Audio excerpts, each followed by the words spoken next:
Just by way of brief introduction, I think the thing that makes my view different on health is that I'm a veterinarian as well as a physician. And in veterinary medicine, we don't have health insurance for animals like we do people. And if we were to use a human healthcare type of system for livestock, for instance, it'd be sticker shock for you.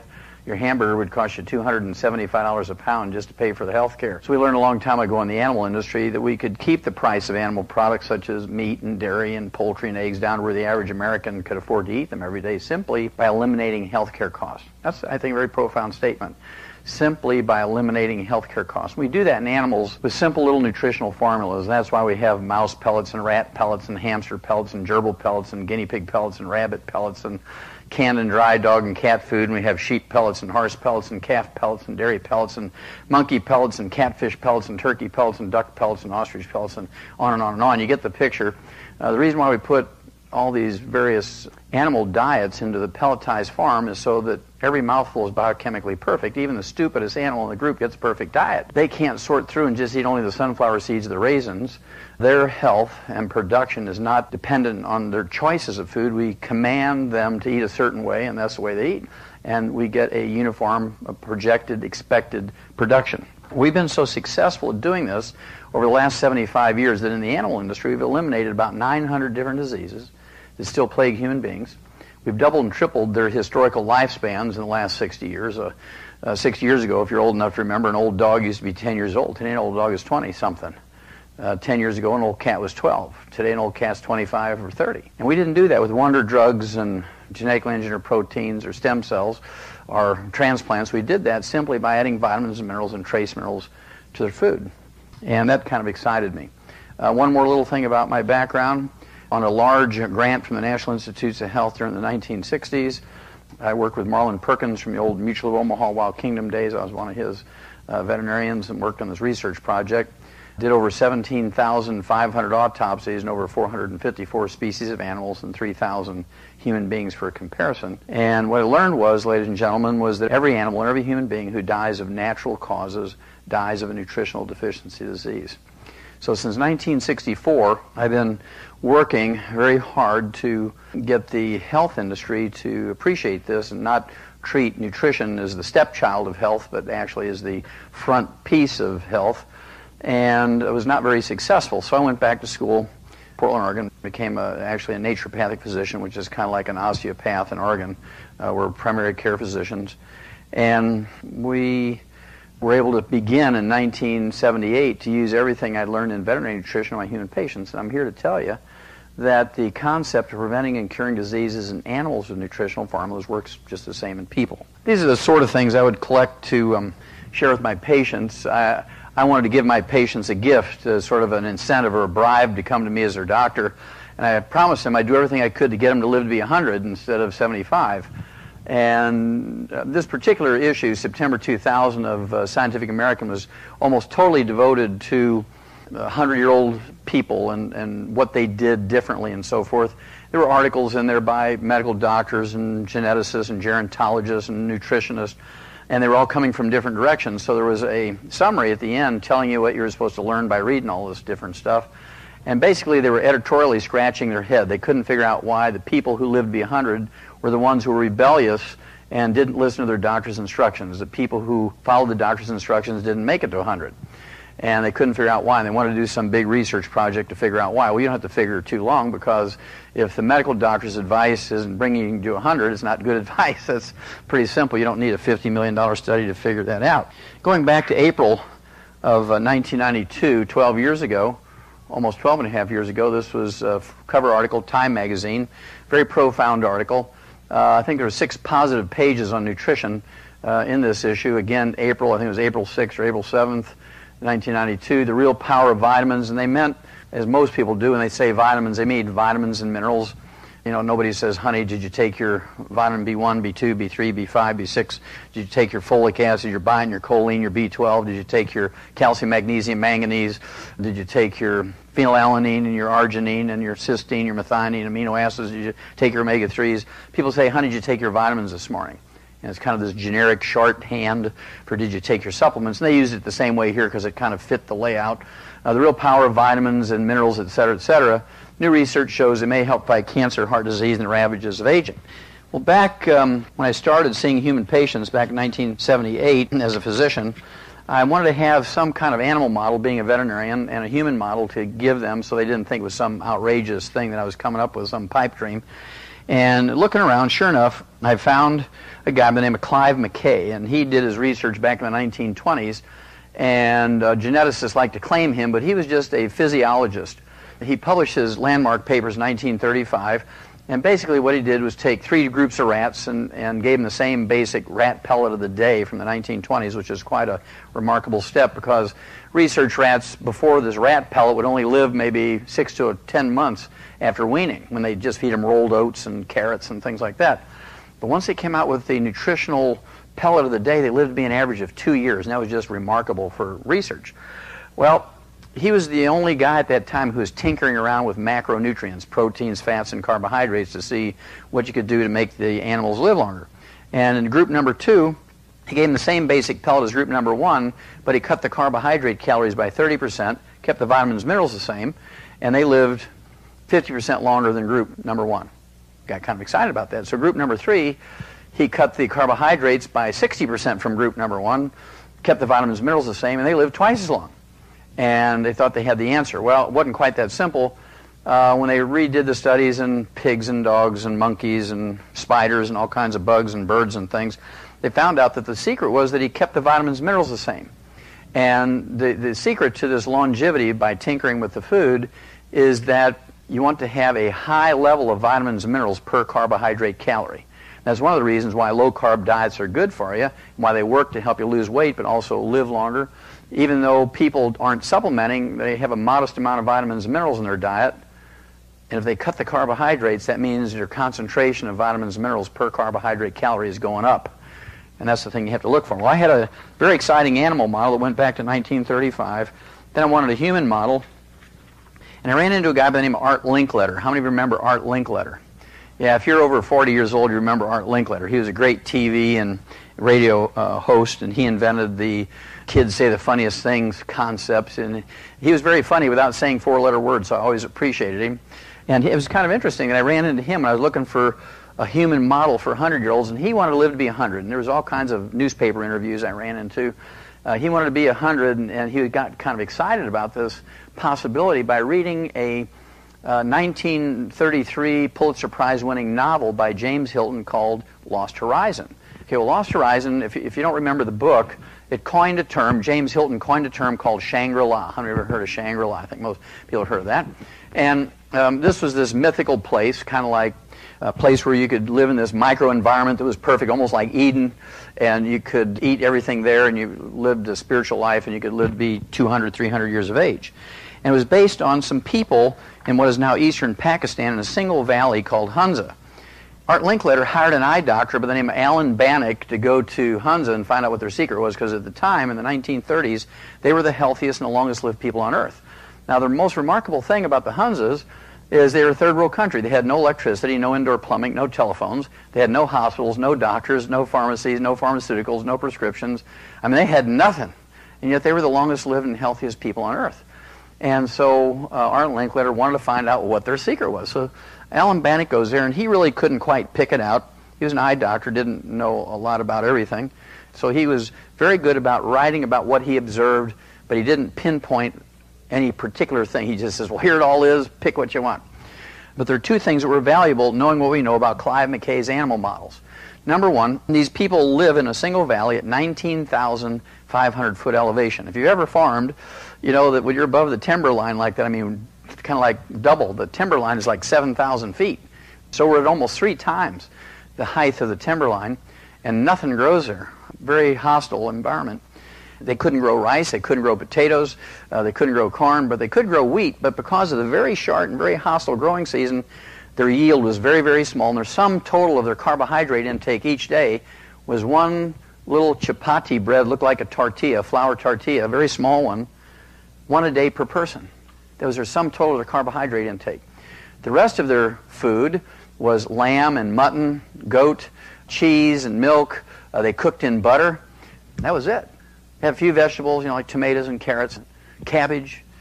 And so they had a very low carbohydrate diet. So that kind of fit Clive McKay's thing. 60% less carbohydrate than the control rats. Well, where do they get their extra minerals or extra vitamins? Well, it so happens Alan Bannock pointed out something that I used to do as a kid in these people. This is a cultural thing that they did that occurs thousands of years ago in Asians and Europeans and Africans. I don't know who came up with it first, but it's been used since the beginning of time, since the dawn of written history. And it's something many of you have done. How many of you have ever taken wood ashes from a fireplace or a cooking stove and put in your garden? How many have ever done that? Okay. Well, he noted that every morning they did that. They took the wood ashes from their fireplaces and their heating fires, and they put these wood ashes in their gardens every morning. Well, the wood ashes are the minerals that are left when you burn away the carbon in the wood. So every morning they were putting minerals back into their gardens. Now that is a very profound thing. It sounds so simple. Now we as Americans used to do that because we all came from a background of Europeans or Asians or Africans, and so everybody came to the United States in the 1700s, 1800s, 1900s with this history, but something changed in our culture in 1940. This was the end of healthy Americans in 1940. It actually started before that. It actually started the Industrial Revolution, but it was just a trickle. But they shut the spigot off for intake of minerals in 1940. What happened in 1940? Everybody got a modern kitchen. Electricity, gas, propane. Are there any wood ashes left when you cook with an electric stove? Are there any wood ashes left when you cook with natural gas? Are there any wood ashes left when you cook with propane or a microwave? No. And so as soon as we got the modern kitchen, there was no more wood ashes to put into the gardens. And so our source of minerals dried up just like flipping off a switch. And so we're not eating the same as we did, just even culturally. We're not eating the same. Just assuming that all our vegetables are as healthy as they were 100 years ago, we're not putting the minerals back in because we don't have the wood ashes from our cooking fires and our heating fires to put back in the land. Well, human beings need 90 essential nutrients, 16 minerals, 16 vitamins, 12 essential amino acids, 3 essential fatty acids to flourish and reproduce and do well and repel diseases and so forth. And plants only need 9. Plants are very simple organisms. I have a degree in agriculture, and I can tell you, factually, the plants only require 9 to be in a state of flourishing and robust health, but they can get away with 3 to give the farmer the maximum yields in terms of tons and bushels per acre. That's why you see bags of fertilizer with NPK, nitrogen, phosphorus, potassium, 10, 10, 10, 10, 16, 12, because different plants require different ratios of those 3 elements. One's an element, the other 2 are minerals. And we need 60. Where are you going to get the other 57? Well, first of all, our food plants cannot give you everything you need just by eating well.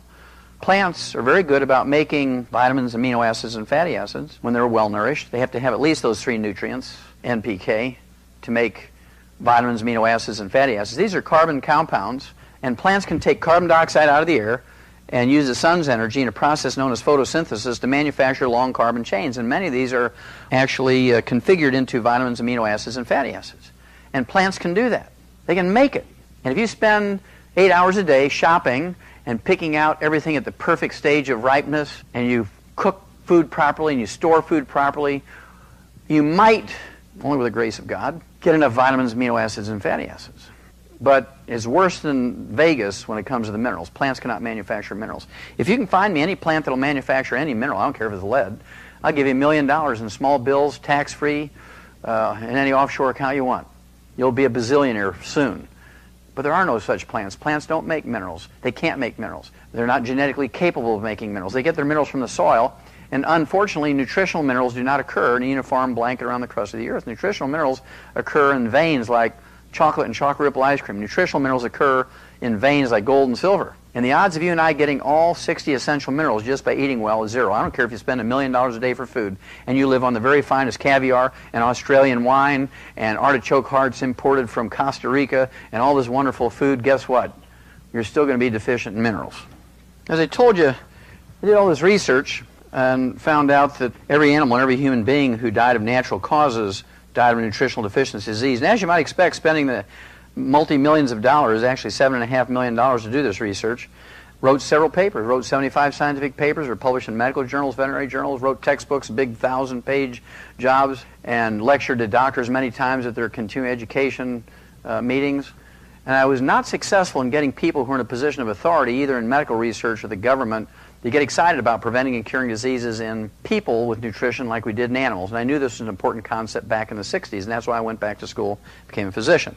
Well, this came out just about 40 years later. This is a World Health Organization study. Nutrition, key factor in mortality. Study finds life expectancy closely mirrors dietary factors. Well, look at there, okay? And the most important sentence they had in the whole article was, it says, inadequate intake of 3 key micronutrients, zinc, iron, and vitamin A, is responsible for an unexpectedly high burden of disease. Well, there's 90 essential nutrients. They didn't talk about the other 87. They just talked about 3. Vitamins could help 2 billion kids. This just came out in March of 2004, a couple of months ago. Vitamins could help 2 billion kids. How many people are there on Earth? 6 billion. That's a third of the population. Any doctor, anybody who says that there's no evidence to support a claim that you can prevent and cure diseases with vitamins and minerals is a fool. How many have ever heard of scurvy? Raise your hand. You can prevent and cure scurvy with vitamin C. How many of you have heard of rickets? You can prevent and cure rickets with vitamin D. What about anemia? You can prevent and cure anemia with iron and copper and folic acid and B12 and many other nutrients. What about goiter? You can prevent and cure goiter with iodine and copper and selenium and tyrosine and amino acid. What about things like osteoporosis? You can actually prevent and cure that with calcium and magnesium and sulfur and many other nutrients. And what about diseases like night blindness? You can prevent and cure night blindness with vitamin A. And then there's beriberi with congestive heart failure. You can prevent and cure that with thiamine or vitamin B1. And then there's a plague with the schizophrenia and all the dermatitis and diarrhea that goes along with that. You can prevent and cure that with niacin or vitamin B3. And I could go through all the 90 essential nutrients, because they're called essential nutrients for 2 reasons. Number 1, our bodies cannot manufacture them, and we must consume them every day, either as food or as supplements. And number 2, if any of them are missing, you get some horrible collection of degenerative diseases, many of which are life-threatening. And so anybody who says there's no evidence to support a claim that you can prevent and cure disease with vitamins and minerals is a fool. And the last place you want to fool in your life is your doctor. If you have a doctor who believes that, I'd get up and leave. I would not go back to them, because you don't want anybody that ignorant in charge of your health. Because, well, my doctor says I can just eat well and get everything I need. Well, that was never true, but, why do people in Ethiopia live to be an average of 29, we live to be an average of 70-something? Is it genetic? No. It's because they don't have a lot of minerals in their soil. Sand. Let's just look. This is actually a study from, just came out this month. It's the June-July 2004 issue of Mother Earth. And it was actually, what they did was take a USDA, United States Department of Agriculture study, where they compared the 1975 to 2004 values in food. And when you look at just wheat, for instance, the calcium content in wheat went down 22% during that time period. When you look at, let's look at another mineral, potassium went down 6%, phosphorus went down 24%. Then you look at calcium in apples, went down 14%. In blueberries, it went down 60%. In onions, it went down 18%. In green beans, it went down 33%. In broccoli, it went down 54%. Wait a minute, you're supposed to eat broccoli. Eat 3 servings of broccoli a day. Eat 5 pounds of broccoli a day. You get all the calcium you need. So it went down 54%. That means you need to eat 7.5 pounds of broccoli a day to get your calcium. Yay, man, that's exciting. Eat 7.5 pounds of broccoli. I mean, you're going to generate enough gas to run a turbine. You look at iron here. Let's look at iron in apples. It went down 60% in that same time period. In blueberries, it went down 72%. In onions, it went down 62%. Let's see here. In carrots, it went down 57%. In broccoli, it went down 33%. Let's look at vitamin A. Now, the vitamin A is interesting because it's a carbon compound that plants can make if they have all the nutrition they need. They have to have mineral cofactors to be able to make the carbon compounds, right? So let's look at vitamin A. Apples went down 40% in that time period. Blueberries went down 40%. Onions went down 95%. Tomatoes went down 31%. Corn went down 400%. Well, I'm eating plenty of corn, so I'm getting all the beta-carotene I need. Went down 400%. I'm eating cornbread. I'm getting all the beta-carotene I need. Broccoli went down 74%. Vitamin C, legendary, made by plants. Blueberries went down 31%. Onions went down 36%. Spinach went down 45%. They actually checked 12 different nutrients, and they just get a little summary here. One other thing I think was important in this article, in 1992, the USDA, the United States Department of Agriculture, came out and said, if everybody just took the minimum daily requirement of all the known essential nutrients, they're going to reduce the actual reporting level of cancer by 20%. You can reduce cardiovascular disease in America by 25%, reduce arthritis by 50%, reduce respiratory and infectious disease by 20%, and reduce infant and maternal deaths by 50%. If everybody just took the vitamins and minerals. But doctors today still say, medical doctors still today say, you can get everything you need by eating your basic 4 food groups. Just eat variety, have 3 different colors on your plate, and you'll do fine. Well, doctors should be put in jail for 25 years to life because it's reckless endangerment. Through their ignorant pontifications, they have killed more people in all the wars in the world put together. It's going to get worse. It's going to get worse. This just came out June 16th, 2004. UN warns 1/3 of the earth is at risk of becoming a desert. Can you grow good food in a desert? I don't think so. This is a creeping catastrophe. And we're talking about, in the United States, they're talking about losing at least 1/3 of the land that we can grow food on now. There's just no nutrition left in the soil. And so how do we protect people? Just eat better? Eat more broccoli? Well, that's not it. That's not going to work, folks. The only way you can make sure you're getting all these nutrients is to consciously put them in your mouth. You have to supplement. Well, despite kind of a tragic outlook here, there are people who do make it to 100. Percentage-wise, it's very small in the United States. We're the 3rd largest population in the world, but there are people who live long, healthy lives. And again, they tend to be rebellious patients who don't listen to their doctors. They do things that doctors don't want them to do. And they're the ones who make it to 100. And the ones who follow their doctor's instructions exactly don't make it. How many of you had somebody in your family who lived to be 80, 90 years of age? I think most Americans have had somebody, unless they're all horse thieves and got hung early, but you know, most people have somebody 80, 90 in their family. You can remember back, they'd eat eggs every morning, they'd salt their food, they'd eat red meat, they ate their chicken skin, they used butter, they didn't even have margarine back in those days. And the only exercise they did when they came home from a hard day's work was to fall asleep on the floor in their bib overalls. They didn't even have a lazy boy chair to sleep in. So let's see some of these rebellious people. Ralph Charles from Somerset, Ohio, which is in the middle of the state of Ohio, back in October of 1999, turned 100. And the fascinating thing to me about Ralph Charles was that he was still, at his birthday at 100, was still piloting commercial charter flights, paying passengers around the central part of the United States. To me, he doesn't look like what you expect a decrepit 100-year-old to look like. To me, he looks like he's in his maybe late 70s, early 80s. Had no restrictions on his pilot's license or health papers at 100. And then this gal here, Connie Douglas Reeves, 4 days after this article came out, September 26, 2002, she turned 101 and she was entered into the Cowgirl Hall of Fame because she'd taught 30,000 young women how to ride Western saddles and barrel race. And to me, she doesn't look like a shrinking violet. She doesn't look like somebody who would say, well, whatever you say, doctor, I mean, after all, you're the one with the white coat and the stethoscope around your neck, so I'm here for your advice, and if that's what you say, I'll do it. You know, she's got her shoulders back, her chin's out, and she's just saying, you know, knock that chip off. I mean, anybody who deals with horses for 101 years, that she's been rolled on, kicked, thrown, bit, stomped, and she's standing straight and tall, and you can just imagine a doctor saying to her, Connie, you're 101 years old now. I want you to give up salt. We got to worry about your blood pressure. She says, well, up yours, doc.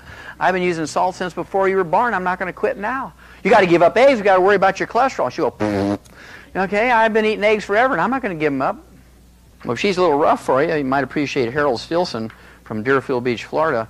In May of 2001, he turned 101 and went out and played golf for his birthday, and he hit a 6-hole-in-one at 101. Now, you have to have good vision to be able to see that little stick 108 yards away. You have to have a good grip on that club, and you have to have good eye-hand coordination to hit that ball, right? Tiger Woods can't even hit a hole-in-one anymore. I mean, he's done since he let him do that arthroscopic surgery on his knee and get that radial keratotomy. I mean, he hasn't won a match since he had those 2 surgeries. He should sue his doctors, whoever talked him into that. I was just in Puerto Rico with my dear wife and a training thing, and this gal here, her name was Ramona Trinidad Iglesias Jordan, and she turned 100. She actually died at 114. She was the oldest living, I guess you'd call her an American, you know, American territory kind of thing, 114. And she looks pretty good for 114. She looks like she's 80 years old. And she lived up in the mountains in the rainforest of Puerto Rico. Never been to a doctor, as they're kind of bragging about that in the newspaper. It doesn't seem to matter what you eat, as long as you keep the minerals up and the carbohydrate calories down. This gal here, Dora Ramathebe from South Africa, was born in June of 1881. And I don't know how long she lived, because this is a birthday announcement, didn't keep track of her. Turned 114 in 1995. And when she was asked, Dora, what do you attribute your health and your longevity to?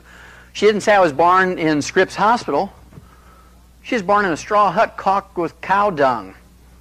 Her mama peed in the dust to make mud to smear all over that child to keep the flies from eating her. How do I know that? Because I lived in South Africa for 2 years and attended many births, even as a veterinarian, because I was the only medical person around. And guess what? That's what they do. She didn't say, I kept my cholesterol down and gave up salt and went to my annual physical. You think she did all that living out in the bush in Africa 114 years ago? No. She ate locusts, grasshoppers, not the tree, pumpkin seeds, tortoise meat, wild herbs, dried fruit, and a cup of coffee. Did she say rice, bread, potatoes, corn? No. She had a very low carbohydrate diet. The only carbohydrate she took in was a little bit of dried fruit, and they don't get much of that out in the middle of the bush of Africa. That's kind of a special thing people give to each other there. Had a very low carbohydrate diet, had some essential fatty acids from the pumpkin seeds, and she got some protein from the grasshoppers and the tortoise meat. She may have gotten some vitamin C and folic acid and beta-carotene from the herbs if she ate them raw when they picked them for maybe green vegetables. Well, guess what they do in Africa? I kind of gave you a hint earlier on. Every morning they take the wood ashes from their heating and cooking fires and they put them in their gardens where they grow their squash and cucumbers and carrots and tomatoes and cabbage. So recycling minerals, low carbohydrate diet. Did she have access to vaccinations and penicillin and all that stuff and great doctors from Harvard Medical School and Mayo Clinic? No. Living out in the bush. Couldn't read. Couldn't even get an Advil. One of my favorite birthday announcements is a French lady by the name of Jean Calment. In February of 1995, she was documented by the Guinness World Book of Records being the oldest living woman at that time. There were hundreds of women who claimed to be older than she, but she was the only one that had the paperwork to prove to the satisfaction of the Guinness World Book of Records that February 21st, 1995, she was in fact 120. February 21st, 1996, she turned 121. February 21st, 1997, she turned 122, and she died in August of 1997 at the age of 122 years and 164 days. She was 122 and a half when she died. She died suddenly of a stroke. She was up singing Farajaka, for God's sakes. Farajaka, Farajaka, cooking her eggs. Whoa! Fell over dead. That was it. No nursing home. I mean, nothing. No cancer, no heart disease, no Alzheimer's disease. She was bright and mentally alert until the day she died. No diabetes. This came out in October when I was in Adelaide, Australia. It was an Adelaide, Australia newspaper. They have a lot of stuff from Southeast Asia, as you can imagine. This guy here, a tiger hunter, a Cambodian tiger hunter, said to be the world's oldest man, has died at the age of 122.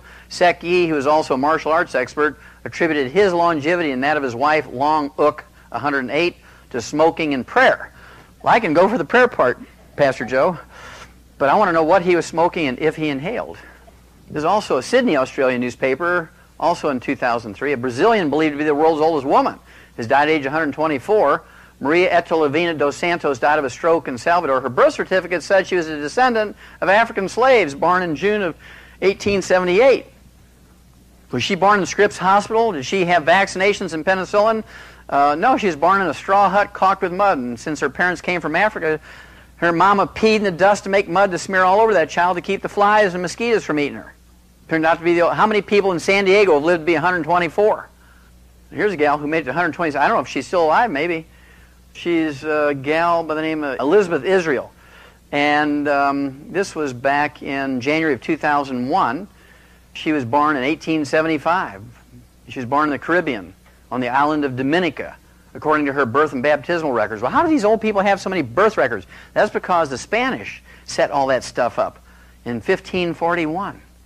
They set up a birth certificate system. Anybody who was involved in the Spanish churches got a birth certificate. Here in the United States, they say, well, yeah, so-and-so claims to be 130 years old, but they don't have a birth certificate. That's because they were born in 1905. They still weren't issuing birth certificates in Beanbag, Iowa, right? Okay, one last one. I think you'll get the message here, and then we'll move on to the meat of this thing. This gal here, Mazumi Dusti from Iran, back in January of 1995, and this her obituary is published in the Rocky Mountain News out of Denver, Colorado, said that she died at the age of 161. That seems pretty outrageous, but you have to actually give some credibility to this obituary because she was survived by 6 living children ranging in age from 120 to 128, and none of them had left home to go to college yet. They were still babies. Her oldest son said his mother had never visited a doctor. She never took any prescription medications. She only used herbs during her life. There's messages all over these birthday announcements and obituaries, ladies and gentlemen. None of them are just swooning over their cholesterol-lowering statin drugs. None of them are swooning over eating egg beaters. These are all primitive people. There's clues here. But what do primitive people do every morning? They take the wood ashes from their cooking and heating fires and they put them in their gardens. We have electric stoves. And so how do you replace what we gave up for the convenience of a modern kitchen? You have to consciously supplement and put them in your mouth. If you don't do that, you're doomed to suffer all the terrible diseases you can suffer from. Now, geneticists tell us we can live to be well beyond 100. We have the genetics. I don't care if everybody in your family died at 35. Everybody in this room has the genetics to live well beyond 100. The short version of why we don't is because we do too many bad things and not enough of the good things. I mean, that's the shortest way I can say it. It's always amazing to me why people go to medical doctors for advice on health and longevity. I have to ask my doctor. I just hear that so many times I want to choke people.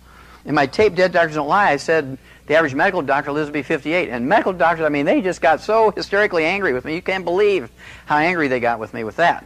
I mean, they called me every kind of name you could call another human being and reported me to every agency they could think of, and some they made up. And they didn't want to believe me, which I did a survey. I took all these obituaries in medical journals and added them up the ages and divided by the number of doctors, got a simple average and said doctors live to be 57.6. I rounded up to 58, gave them the benefit of the doubt, and they did their own study. Came out 3 years later, 1999, so Wallach was wrong. The average doctor doesn't live to be 58, they live to be 56. Wallach was a liar.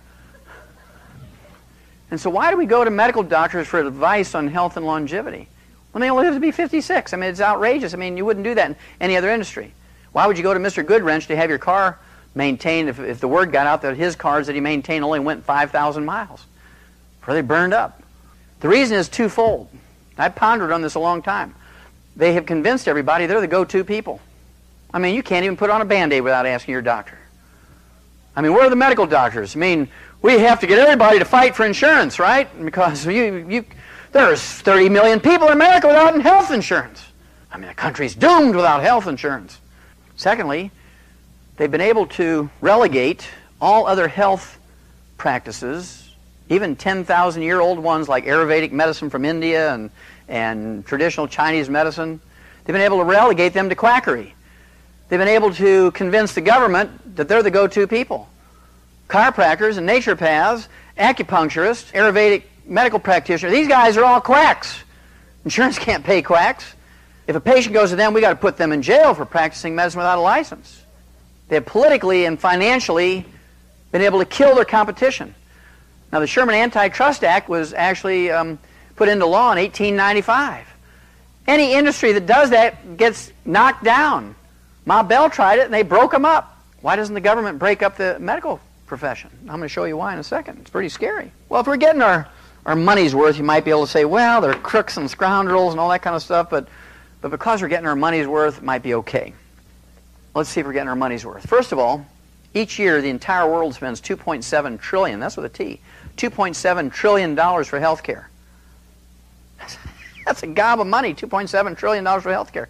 Now that $2.7 trillion, the United States alone each year spends $1.6 trillion, more than half. So we better rank pretty high since we're spending more than half. We're spending more money for health care than all the other nations in the world put together. So let's just see where we rank.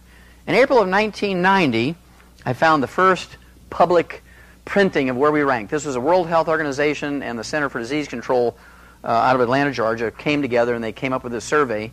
They said out of the top 32 industrialized nations, the United States ranked 17th. In April of 1990, there were 16 other countries whose peoples were healthier than we were and lived longer than we did. And yet we spend more money for health care than all of them put together. The entire world. And we ranked 17th. Japanese ranked number 1, 79.1. You can say, well, that was a bad study. Let's redo it. Well, they did 10 years later, June 2000, they redid it. Japan maintained number 1, but they dropped from 79.1 down to 74.5. So this was our chance to catch up and surpass them, at least gain on them, right? Instead, we dropped from 17th longevity all the way down to 24th. Now there's 23 other countries whose peoples live longer than we are and healthier than we are, and yet we spend more money for health care than all the other countries in the world. Does that give you some sense that we're going the right direction? Well, it doesn't me. I'm just a dumb farm boy from Missouri, but the numbers don't equate to being on the right track. Does that give you the sense that doctors are laying awake day and night trying to figure out how to cure us of all these terrible diseases? Doesn't me. What about all these 250,000 pharmaceuticals and prescription drugs they have in the PDR, physician's desk reference? If you take out the 500 antibiotics out of there, out of the 250,000 drugs, which are designed to cure infections, you know, like strep throat and scarlet fever pneumonia and things like that. There's 249,500 pharmaceuticals left. And you can't find one of them that are designed to cure anything. They're all designed to milk the insurance system. There's no laws requiring pharmaceutical companies to make cures, and so they don't. There's no laws requiring medical doctors to cure people when their cure is available, so they don't. Now that's a mind blower. There's no law requiring doctors to cure people when their cure is available, so they don't. Now, we would all like to think in our heart of hearts that doctors, medical doctors, are altruistic and they're in the business of helping people. Well, if you believe that, you're living in la-la land. Their primary concern is not to help people. Their primary concern is to crack that financial nut every month. Health spending has hit the biggest surge in 11 years. It must be Bush's fault. God, it's Bush's fault. No. That started out 20 years ago when we came up with the managed care. How many heard of managed care? Now, managed care was designed to stop excessive tests and unnecessary surgical procedures and unnecessary prescriptions by doctors. And it was working. But doctors' incomes got cut in half. I mean, their lifestyles were going in the tank. So they started whispering to their patients, look, there's some beady-eyed accountant kept you from getting that test. Now, I'm the doctor. I know you needed that test, and he won't let me do it. You got to pay for it out of your own pocket. Oh, we can't have that. And so by continuing to whisper in the patient's ears after 10 or 11 years, patients finally kind of rose up and Medicare had to back out of the managed care system. And the day after Medicare backed out of the controlled environment where the bean counter was in charge of what you got instead of the doctor, went up 17%. Healthcare went up 17%. It's been going up almost 50% every quarter now since then because they're totally unchecked. It's political suicide for anybody to try and stem the tide. Right now we're spending $1.6 trillion a year for health care. I'm going to show you what to do about it. Age 65 workforce. Wait a minute, workforce. Age 60, you're supposed to retire at 65. What is this workforce thing? According to the U.S. Department of Labor, 95% of all Americans who retire at 65 retire below the poverty level. $2,000 a month is poverty cutoff. 95% of Americans, after working 40 years in America, retire below poverty level. You have to do something else. You got to go back to work because that $1,200 a month doesn't cut it. You got to sell your house you paid on for 30 years to move into a scroungy little apartment because you can't afford the taxes every year. Can't afford the utilities, the upkeep. What a crummy deal. Well, whose fault is it? What's the most common thread that people complain about when they retire? Healthcare. Oh, they testify before Congress. I couldn't eat lunch today because I had to pay for my drugs. I can't eat. I have to pay for my drugs. Well, why do you have to pay for your drugs? Because my doctor told me. And then this is the most outrageous thing I've ever seen.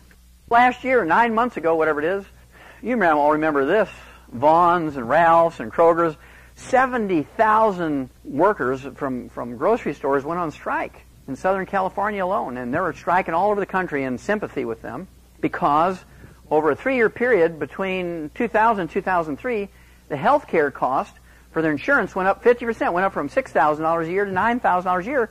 And the contract said that the store chains were going to pay for their health care. And so these people struck the stores, I don't know, 3 months, 4 months, whatever it was. A lot of them closed their doors and went out of business. When they did come back, all their customers had started going to Costco's. A lot cheaper. And so a lot of them are still not open 24 hours like they used to be because they don't have any business anymore. That strike killed the jobs for these 70,000 people. Now, they were striking the wrong person. Why would they strike? The company was paying their mortgage and paying the food for their kids and paying for their car payment. They should have been striking the doctors. They should have been striking the insurance companies. They should have been striking the hospitals and clinics. I mean, the doctors are really smart. They're sitting there playing cards in their country club. Well, we got this army, all these union guys out there striking them. Somebody's going to pay us. We'll get the government to do it, the company. We don't care if they all go bankrupt and lose their job. They're going to pay us. So I'm getting close to telling you what we do to solve this problem. I gave you kind of a hint there.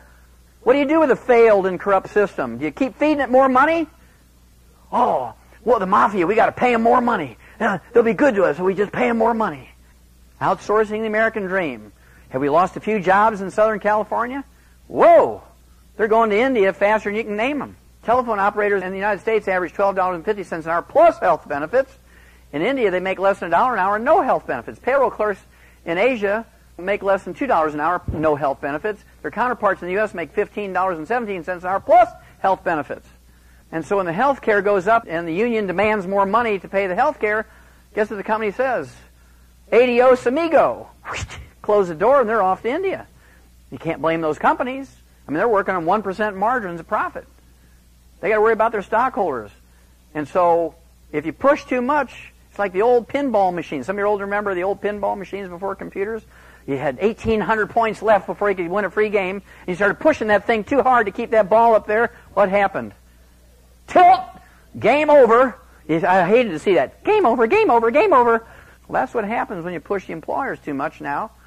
They have other options. They can just close their doors and go to India. You know, with today's electronics, 3 rings, and they say, howdy, how can I help you? And you think you've called Texas. You just hit New Delhi. To kind of tell you where, spiritually medical doctors come from. But they're not going to treat lawyers and their families who sue them for malpractice. And so when that came out, I sent out a news release. Nobody picked it up. I didn't think they would, but I felt better. I sent out a news release and said, I'll waive my professional fees. I will treat any lawyer who sues doctors for malpractice. I will waive my professional fees. Didn't get published anywhere, but I felt good because I sent it out. Doctors say they'd lie to get insurers to pay. 58% of doctors admitted in a survey that was published by the American Medical Association, 58% admitted they would lie to get paid for procedures they didn't even do. They admitted they would lie to get paid for procedures that they did do that the patient didn't need. Now, doctors are the only people who don't have to go to a bank when they need money. At the end of the month, if they need $10,000 because they went to Vegas and they lost $10,000 and they can't pay their mortgage, and you're the last patient of the month, you're going to get everything known to medical science. They just send in that bill to Medicare and they get $10,000 in their account the next day and they pay their bills and everybody's happy. According to the Health Insurance Association of America, 75% of insurance fraud is committed by providers, which is a code word for doctors. 75% of all health insurance fraud is committed by medical doctors. You know how many medical doctors go to jail for that each year? 0. They are dealt with by another standard. If you and I were to somehow try to defraud an insurance company, they would hire detectives and they would hunt you down forever and get you in jail. The medical doctors do it with impunity. Health insurance companies write it off as a cost of doing business. And guess who picks up the difference? Look in the mirror sometime. You're the one picking up the difference. So we should be striking them. We have a history in America of doing that kind of stuff. We have a history of rebellion. I don't suggest you pick up rifles and go shoot doctors, although sometimes I feel like it. But what I'm suggesting is this. Let's do what we've done in other industries. 60 years ago, when the automobile industry began to crank down on people, look, you're having a Ford car, you got to come to a Ford dealer. We're the only go-to people for a Ford car. And you go in for a $6 oil change 60 years ago, and they say, look, you've had this 25,000 miles. Why don't you let us do a check on it, and we'll do whatever's necessary. And you've been driving. You think, nothing wrong with it? Sure, go ahead and do a check.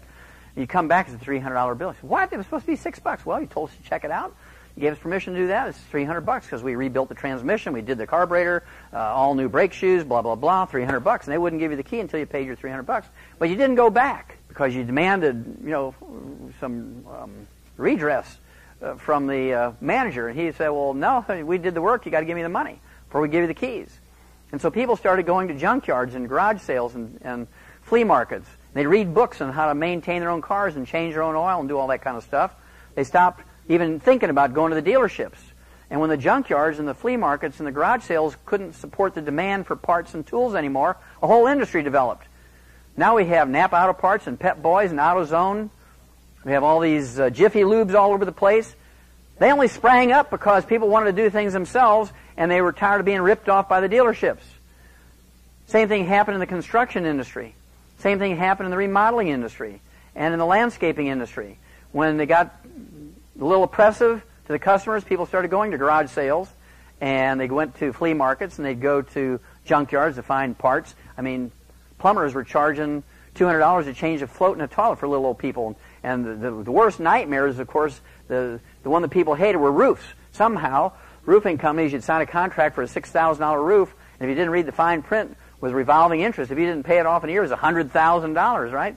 People started going to garage sales and junkyards and flea markets, getting materials and tools to maintain and repair their own homes. Some of you are old enough to remember back in the 60s, everybody had a tool shop in their own garage. I mean, I had them back then. We had a table saw and a band saw, and you had all the drills. That's when this home thing started back in the 60s and 70s. And when the garage sales and the flea markets and the junkyards couldn't supply the demand for tools and materials anymore, a whole industry developed to supply the demand. Now we have Home Depot and Lowe's and Menards. you want to find out where everybody's at this afternoon, go out to the parking lot at Home Depot. Tomorrow, at 2 o'clock after church, go there. Parking lot, you can't find a parking space in Home Depot and Lowe's and Menards because people are out there doing it themselves. And so there's clues here on how to deal with an oppressive, failed, corrupt industry. Stop using them.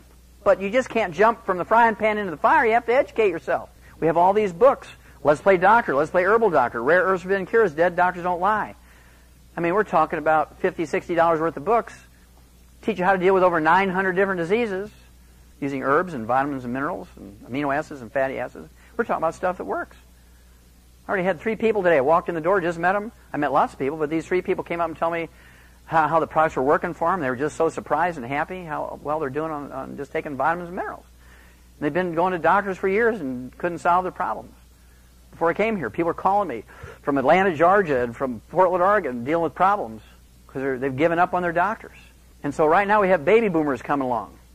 There's 80 million baby boomers in the United States alone, 80 million, who are sick and tired of being sick and tired.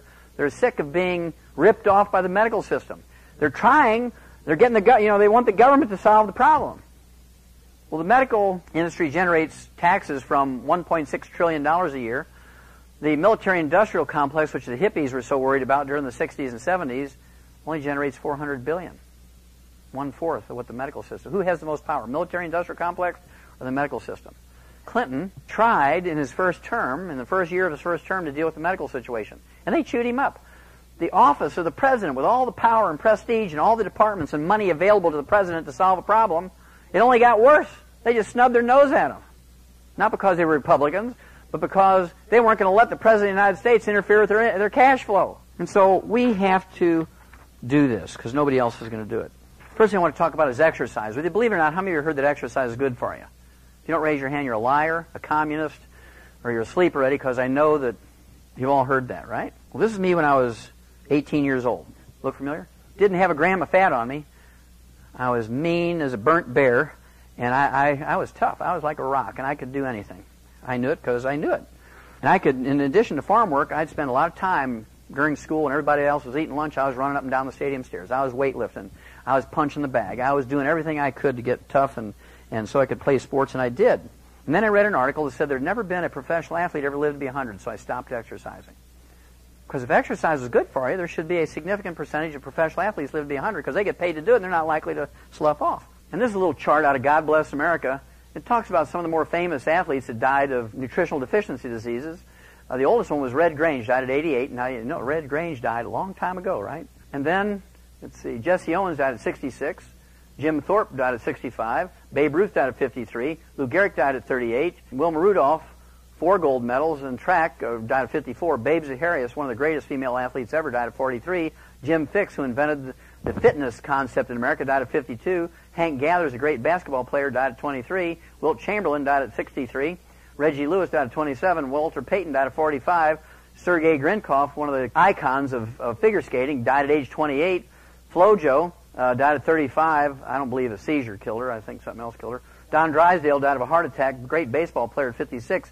Corey Stringer, football player, died of heat stroke at age 27. And according to the Center for Disease Control of Atlanta, Georgia, each year in America, somewhere between 75,000 and 100,000 Americans under the age of 30 drop dead while they're exercising. Car accidents only claim 57,000. Of those 57,000, 17,000 are killed by drunk drivers. Look at all the hoo-ha we have about accidents in cars. And doctors are instructing people to exercise. Yet it kills more people in car accidents. It doesn't start out you're healthy and you die. How many of you are boxing fans? Anybody here a boxing fan? Okay, a few. Remember Roberto Duran? No mas! No mas! And this is about 10 years ago, I think, somewhere around there, 10, 12 years ago. Not a championship, but 100 fights, many championship fights. He was in a championship 12-round fight with Sugar Ray Leonard. I think it was in the second round, third round, something real early. He just got up and said, I don't want to do this anymore. They spent millions and millions of dollars in advertisements. Caesar's Palace in Vegas.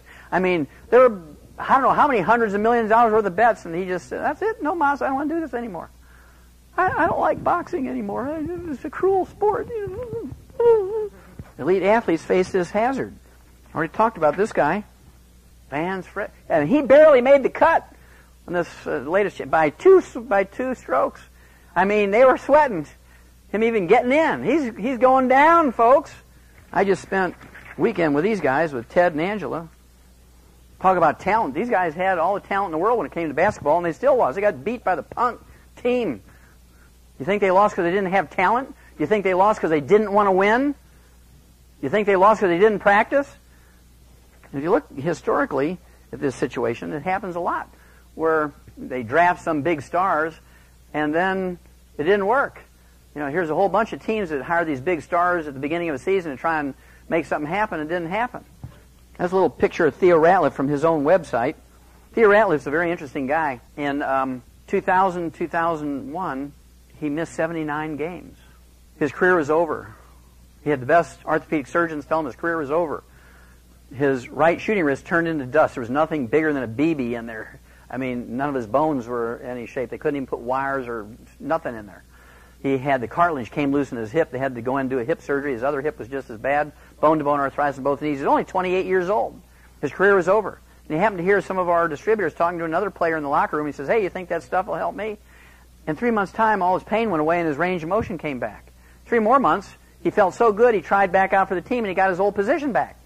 This guy, who 6 months earlier was told that his career was over. He had all these terrible degenerative problems, his career was over.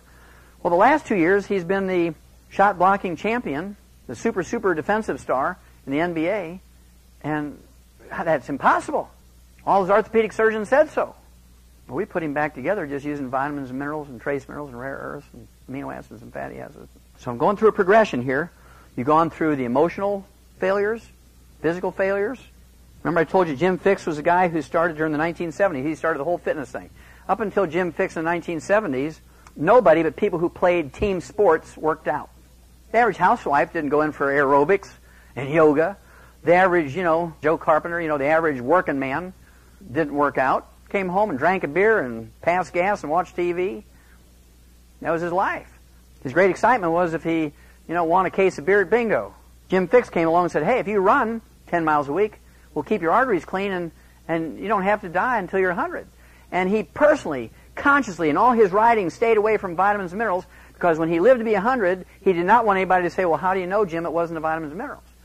He wouldn't even eat enriched bread. And he died at 52 of a cardiomyopathy heart attack, a simple deficiency of the trace mineral selenium. Well, this fellow here, Brian Maxwell, was one of his proteges. He believed in Jim Fixx like you just have no idea how much he thought of Jim Fixx. He thought he was like another father to him. He invented the power bar. There was no such thing as a granola bar until Brian Maxwell. He invented them in 1983. Actually, it was his girlfriend who was a nutritionist because they kept hitting the wall in their marathons. At about mile 18, they'd hit this wall and they'd have to walk. No matter how well they were trained, they just couldn't go anymore. And he was the one who invented the carb up thing. And I eat spaghetti before the big race. This is the guy that came up with that. He just died in March of a heart attack, cardiomyopathy heart attack at age 51. He'd won 14 world-level marathons in the Olympics, World Games, International Marathon, 14 of them. He placed in the top 5 in 100 of them in his lifetime. And he died at age 51 of a cardiomyopathy heart attack, a simple deficiency of selenium. And so when he died, we got on the computer and we looked up the analysis of power bars. There's just nothing but grains and some honey and sugar and stuff like that. It's an energy bar. It's a power bar, energy bar. No selenium. Okay, one more clue. Well, 2 more clues. This is a small study, only 158 sudden deaths of young athletes. This is from 12 to 40. And of the 158 sudden deaths, 48 of them were in basketball. Only 1 was in boxing. Isn't boxing a more dangerous sport than basketball? Not according to this. 48 of the 158 that died in this little study were basketball players. How many have ever been to a professional basketball game? Well, if you've never been to a professional basketball game or even a college basketball game, they have a team of people with towels. And during the free throws and the timeouts, what do? They're out there wiping the sweat off the floor so the players don't slip when they get under the basket and all that traffic is going in the basket. They're out there wiping that sweat out from underneath the basket. That's another little clue. June 9th, this gal here, Rolanda Pierce, 19 years old, 6'5", Florida State University. She was going to be the big savior of women's professional basketball when she graduated from college. I mean, she was the big up-and-comer. She died of a ruptured aneurysm at age 19. Ruptured aortic aneurysm. A copper deficiency. I mean, we eliminated ruptured aneurysms in turkeys in the 1950s. She died of something that even a turkey wouldn't die from. I guarantee you, she had the finest Sports medical doctors, she had the finest trainers the money could pay for. But she died of something that a turkey wouldn't die from. Because I guarantee you she was just living on Coca-Colas and curly French fries. Doesn't seem to matter what sport it is. Gray Lundy from Newport Beach, California, died at 14 of a cardiomyopathy heart attack, training for water polo. This gal here, Helen Moros, the top runner, smoke-free, top marathon runner in Australia, died at 35 of a cardiomyopathy heart attack. Does she look healthy to you? She looks like an escapee from a death camp in Germany to me. I mean, look at her arms. I mean, she does not look like a healthy person. We talked about Sergei Grinkov, age 28, died of a cardiomyopathy heart attack. The darlings of the pairs figure skating world. One more, maybe two more, then I'll tell you why. Reggie Lewis. At 27, he collapsed with a cardiomyopathy heart attack. They diagnosed it correctly, cardiomyopathy heart attack, a simple deficiency of the trace mineral selenium. They got 12 cardiologists from around the world, the top 12 cardiologists from around the world, and they paid them $1 million each to refer, this is the Celtics, they paid them $1 million each to refer their patients out to other doctors so they could devote their full time to saving Reggie. He was their top financial player, and they wanted to save him, get him back in the game, and they were arguing amongst themselves who's going to do the transplant, who's going to give him a pacemaker, could he play with a transplanted heart, could he play with a pacemaker if they put it in the right position, and all that kind of stuff. And while they were arguing about this, he dies. 3 weeks later, he dies. Second cardiomyopathy heart attack. Well, if you wait long enough, justice has a way of coming around, right? God works in mysterious ways. The chief, the captain of the dream team of cardiology, the medical doctor who ran the Boston Marathon all the time, he wasn't a couch potato. He was the designated sports medical doctor for the people who ran the Boston Marathon. He taught cardiology at Harvard Medical School in Boston. One Dr. W. Thomas Nessa, a year and a half after Reggie died, at age 48, dies of the same thing. Dr. W. Thomas Nessa, a member of the dream team of cardiologists who treated the late... I mean, I'd have been embarrassed if I was part of his family to put that in there. I mean, this guy's malignant dumb. Died Saturday in his home, and, prophetically, he lived in a town called Dedham at age 48. Now, if your cardiologist dies of a heart attack at age 48, how much belief should you have in him? But people say, oh, isn't it terrible that Dr. Nessa died of a heart attack? And they'll keep following his advice. Now, if he was my cardiologist and died at age 48 of a heart attack, if he said no salt, I'd be taking the top off the salt shaker and guzzling salt. If he said no eggs, I'd eat 25 a day. If he said exercise was good for you, I'd lay there and I wouldn't even blink. I would not do anything that resembled exercise. Because I wouldn't want to get what he got. If that's what you get for following what he was saying, I wouldn't want to do it. Well, the hint is, of course, athletes sweat more in 5 years than couch potatoes do in 75 years. You know there's more librarians live to be 100? There's never been a professional athlete ever lived to be 100? It's pretty scary. Now, when I showed that to these guys in Vegas, I mean, they really got concerned. Also, carbonated drinks will increase your risk of osteoporosis and fractures by 500%. I stood up there on the stage and I told them, if I was a trainer, if I was an owner, I would not even let my players in the same room with carbonated drinks. Because they're big problems. The reason why they fall out, joint problems, bone problems, ligament problems, cartilage problems. They're not sitting there guzzling all those carbonated drinks.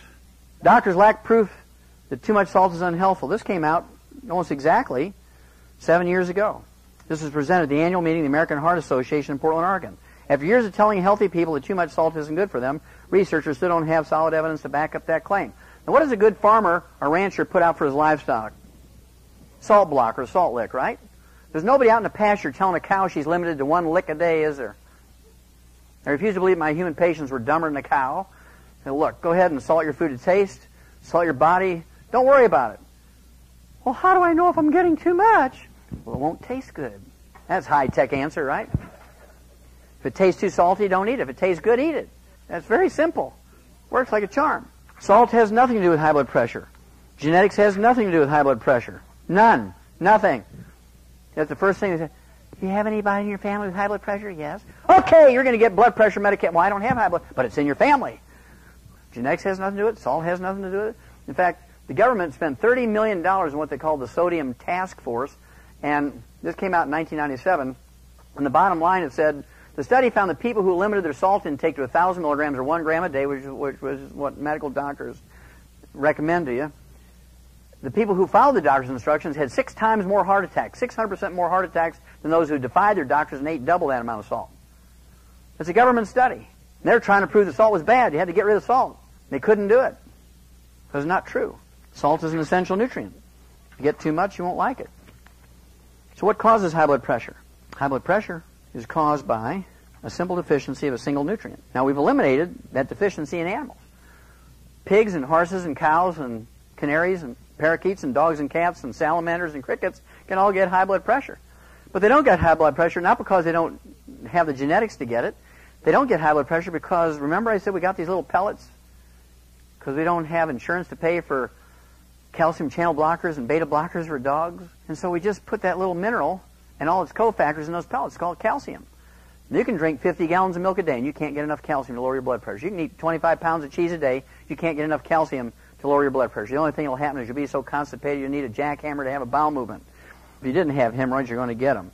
And so as part of our basic program, the basic program with all the known essential nutrients to support maintenance and repair, it's a mindless thing. You don't have to, let's see, I need 2 of these and I got my ratios and 40 bottles of this. And we've done it all for you. $100 billion worth of research. We put it in those bottles. Obesity, quickly, 62% of Americans are overweight, 40% are obese. And, there's all these diets. There's the Adkins diet. There's the South Beach diet. There's the Zone diet. And all they do is parse words on percentages of low glycemic carbs and fat. And they're, I like 20%. No, I like 22%. It's going off the stick. Nothing is touching it. Well, my wife and I are finishing up a book because we know the cause of obesity. I mean, veterinarians know the cause of this because when you put an animal into the feedlot, when you put a steer in the feedlot, what is your goal? Make them fat. Prime beef is fat. We know how to do it. We know the technology to do it. And when you reverse engineer it, you can make lean beef. Oh, I mean, that's mysterious. We've been doing this forever. So I got tired of just telling everybody. Goes in one ear and out the other. Some people listen, take the ferret fat pack, lose a few pounds, right? But there's a lot of technology in that ferret fat pack. It's just not another diet because it's been engineered to work based on what they taught me in 4 years in agricultural school and 4 years in veterinary school and 45 years of experience. When that book comes out, it's going to be a shocker to everybody because it's going to be so far different than what anybody else is doing because none of them have even come close to the cause of the problem. They're just trying to deal with the symptom, fat. The reason why people get fat again is because they haven't dealt with the basic systemic problem. Obesity on track is #1 preventable killer. Ooh, that's important. Well, here's the secret of obesity. If you recognize what's going on in that picture, there's a work wagon out of a little Amish farm in Lancaster County, Pennsylvania, Intercourse, Pennsylvania. That's off a little Amish farm. And I walked onto the farm and I said, what do you feed your horses? Oh, we just give them ground corn and or they can get out of the pasture and a little bit of hay. Well, you got a problem. He said, yeah, they get lame all the time. I want you to look at that wagon. You see anything wrong with that wagon? Yeah, I heard him say it chewed up. That's right. Those horses have chewed that plank out of that wagon. That's where the farmer would jump off that wagon all the time with a sweaty hand, impregnated that wood with salt. Now, why were those horses chewing on that salty wood? Because they're minerally deficient. It's called pica. How many of you have heard of the term pica? Pregnant women do that all the time. They'll eat dirt. That's so common in the south part of the United States. They actually sell clay in little bags. You can get white clay, blue clay, red clay, yellow clay. They sell it in the grocery stores because pregnant women have cravings. How many of you have heard of pregnant women getting cravings? Okay, any woman who's ever been pregnant has a craving, right? That's because the baby is stealing minerals from the mother and she's not taking them in fast enough to replace what the baby's stealing from her. We've been taught that it's socially unacceptable to eat dirt and chew on the furniture, so we eat snacks. If you're that hungry and you're eating dirt, or you're eating dirt as a kid, bam! Don't do that. You'll embarrass me. If you're that hungry, go in there and eat a moon pie and a RC. Get them potato chips. Now, this is not a secret. The snack food industry knows about all this stuff. They engineer their food. The motto of Lay's potato chips is what? Written right on the bag. You can't just eat one. Because they engineer it. When you open that bag, you're going to eat the entire bag and you're going to look for a second bag. It's engineered for that. It's not a mystery. And so, if every kid who had these cravings, you all know them, especially during a holiday. You've just eaten a 7-course dinner, and you open up that refrigerator and you're standing there staring in there. What are you doing, Frank? I gave you a 7-course dinner for Christmas. You're staring in the refrigerator. I don't know. I just need something. I don't know what it is. I'm just looking for something. Because calories don't solve the problems of a mineral deficiency. When you take minerals, you're not really hungry anymore. And so it's really easy to cut back on the food because you're not hungry anymore. I'll just show you 2 gals. This gal's from Nashville, Tennessee. Ann Halsenbach. Lost 90 pounds, 11 months. Good-looking lady. Did great. And I like this little gal. Terry Mooney from Fenton, Michigan. Lost 60 pounds in an 8-month period. She went from this, kind of like I'd say a farm wife kind of look, to this same girl. She's only 25 years old, but she looked like she's 40 years old, farm wife. Look at her now. And so we have thousands of people, both men and women, who've lost a lot of weight. Diabetes is an epidemic. Diabetes is an epidemic. It kind of goes along with this obesity thing. 1 million new cases a year in the United States alone. It makes up 12% of the American population. 32 million diabetics. Of them, 95% or 31 million are adult-onset type 2 diabetics. And adult-onset type 2 diabetics make tons of insulin. They make as much as 10 times more insulin than non-diabetics. It's not an insulin problem. They make more insulin. That's why they can take pills, or maybe even with diet and exercise, they can kind of control their diabetes because they make plenty of insulin. We learned in 1957, when it was actually printed, published in medical journals in 1957, that we could prevent and cure. Those are two profound words. We could prevent and cure adult-onset type 2 diabetes in laboratory animals, pet animals, and farm animals in 1957 with 2 trace minerals and their cofactors. The medical doctors say, well, there's no evidence to support a claim that you can prevent and cure diabetes in human beings. And so it lay dormant in human medicine for 20 years until 1977. And then a guy who couldn't speak English very well, a medical doctor who couldn't speak English, who they put in charge of a coma center because he didn't have to talk to the patients, right? They're all in comas. So they put him in charge of a coma center, so all he had to do was read records. And he noticed that the people who survived 3 months in this coma center always got adult-onset type 2 diabetes. 100% of them, after 3 months, 100%, regardless of their race, their age, their gender, nothing mattered. If they lived 3 months in that coma center, they got adult-onset type 2 diabetes. They were waiting. They started testing them at about 2.5 months. Sure enough, they'd always get diabetes by 3 months. They'd give them insulin. They'd control them. And he made the mental leap that there had to be something missing in the feeding tube that they were giving them, because it didn't matter their age, their race, their gender, didn't matter anything. If they lived there 3 months in a coma, they got adult-onset type. And so he made the correct thought that they were missing something. So he starts reading. And sure enough, he goes back 20 years and he finds his research in animals. He says, well, that seems simple. He couldn't give them these alfalfa pellets with all these minerals in them because they're in a coma. And so he took that formula and made it into an IV, which he added to their basic feeding tube, and in 72 hours he cured them all of their adult-onset type 2 diabetes. Published in every medical journal in the world. This gets published every 2 or 3 years because people getting their PhD in endocrinology and they're studying diabetes, they run into that and they say, well, that can't be. So they try to redo it, and sure enough, it repeats, and so they publish it again. And so this is not a mystery. Every medical doctor knows this. They're not going to do that because they'll get $30 for an extended visit. Well, according to the GAO, the General Accounting Office, which is the budget watchdog for the U.S. Congress, the average income that a doctor gets off of a type 2 diabetic who lives 25 to 40 years after diagnosis is $750,000. There's no law requiring him to cure people when there are cures available. So which way is he going to go, $30 or $750,000? Now, you don't need to be a rocket scientist to figure that one out. I just talked to the president of the NBA Players Association. His wife has diabetes. I just asked her one question. Do you drink soft drinks? She said, oh, yeah, I'm a Coca-Cola alcoholic. I have to have 20 or 30 a day. Well, look at this. This is a study on 91,000 women over 8 years, 91,000 nurses over 8 years. Women in the study who drank at least one sugar-sweetened soda were 85% more likely to develop type 2 diabetes than ones who just drank water or even Diet Coke. 85% increase. You're going to get it. If you drink one Coca-Cola a day, it's just a matter of time. If you drink 2, it's going to be faster. If you drink 3, it's faster. But if you just drink 1 a day, you have an 85% chance of getting diabetes. And you know, when you talk to people about oh no, my doctor says genetic. Whatever turns your crank, cut way back on the carbohydrates, eat 6 small meals a day with animal protein in them. Watch what happens. Weight goes down, blood sugar goes down. You live a normal life. Well, I have to ask my doctor permission. Okay, last one is arthritis and osteoporosis. According to the Center for Disease Control, 85% of Americans after the age of 50, or by the age of 50, already have osteoporosis or arthritis of one type or another, to one degree or another. There's not a single medical treatment designed to prevent or fix it. Aspirin, Celebrex, Vioxx, Tylenol, ibuprofen, Advil, Aleve, methotrexate, gold shots, prednisone, cortisone. None of them fix it. They all have terrible side effects, many of which are life-threatening. And cure arthritis and osteoporosis in animals over 300 years ago in Europe and over 1,000 years ago in Asia. So why don't doctors use that? Well, there's no money in it. Remember, we already said there's no money in the cure?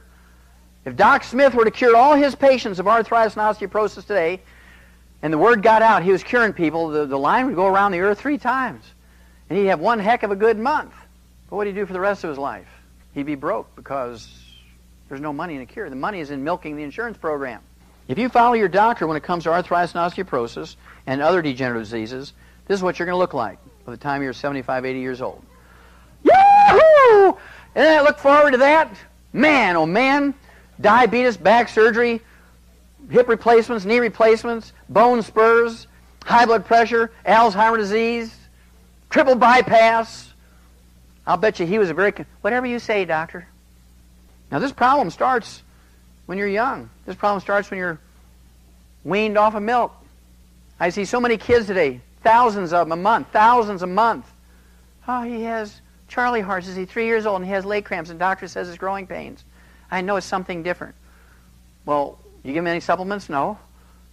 Are you giving him apple? Oh, he loves apple juice and orange juice and grape juice. I mean, he just lives for orange juice and grape juice and apple juice.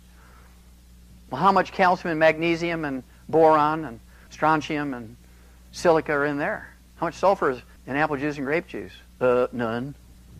This is out of Australia, but this is absolutely true. I just like this because of the little red, this island of Tasmania. 3/4 of young Australians and Americans aged 12 to 15 are not getting enough calcium. 75%, because they're all living on bottled water. They're all living on apple juice and grape juice, and worse yet, oh yeah, Sunny D, Sunny Delight. Yeah. There's only 2% juice. It says right on the label, 2% juice, and the rest of it's sugar water. But every kid loves it because they got great advertisement on TV. I have to have my Sunny Delight. Crack. This is the one that really shook up the players. Arthroscopic knee surgery for arthritis is worthless. Yet the 5,000 doctors in America who specialize in arthroscopic knee surgery for degenerative joint disease, in 2001, their income from that one procedure is $1.5 billion. Why would they give it up? There's no law requiring them to give it up just because it's useless. Last slide. This is one you've been waiting for. Osteoporosis strikes both sexes equally. Since 1958, doctors wanted you to believe that osteoporosis was primarily a postmenopausal woman's problem. Whether you believe it or not, how many of you have heard that? If you don't raise your hand, you're a liar. You're a commie. You're asleep. Because I know you've all heard it. But osteoporosis strikes men equally with women. How come you men aren't being shuttled through getting your bone density test like women? Well, because doctors make too much money on HRT, kickbacks. And if they were to let women know that men get it equally with women, how could you justify giving estrogen, which causes increase in cancer, Alzheimer's disease, and cardiovascular disease? You couldn't justify it. Because, I mean, how many red-blooded American men are going to walk into their OBGYN and say, okay, doc, I got osteoporosis in my family. I want you to shoot me up with that, that estrogen stuff. That's not going to happen, is it? And so that's why there's no carbonated drinks, and give up fried foods and margarines, and cooking oils and meat cooked well done, and burnt animal fats. Just doing those things, you'll have 30, 40, 50 healthful years of your life. I have to ask my doctor.